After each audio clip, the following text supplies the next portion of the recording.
Assalamualaikum, hai semua, apa kabar?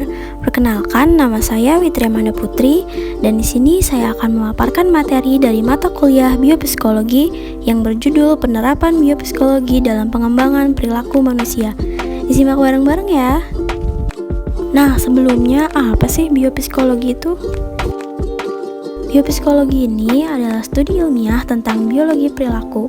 Ada yang menyebut bidang ini psikobiologi, biologi perilaku, ataupun neuroscience perilaku. Tetapi biasanya disebut dengan biopsikologi karena menunjukkan pendekatan biologis pada studi psikologi, bukan pendekatan psikologi pada bidang biologi.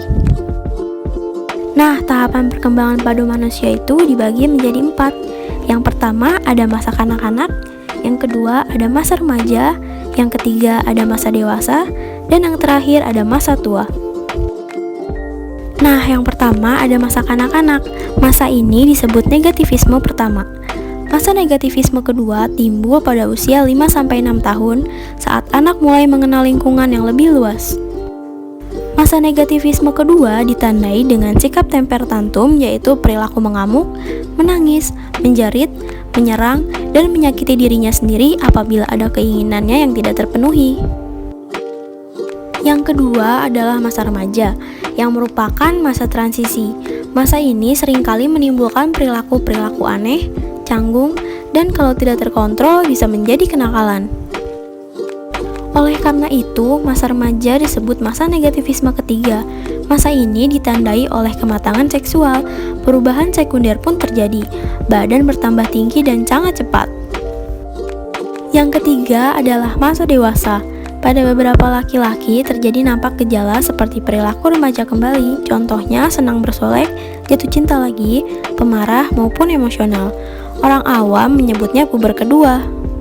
Sedangkan pada wanita terlihat depresi atau murung, cepat marah, dan biasanya diikuti perasaan cemas ataupun khawatir kehilangan kasih sayang suami dan anaknya yang mulai dewasa, serta kehilangan identitas kewanitaan atau menopause.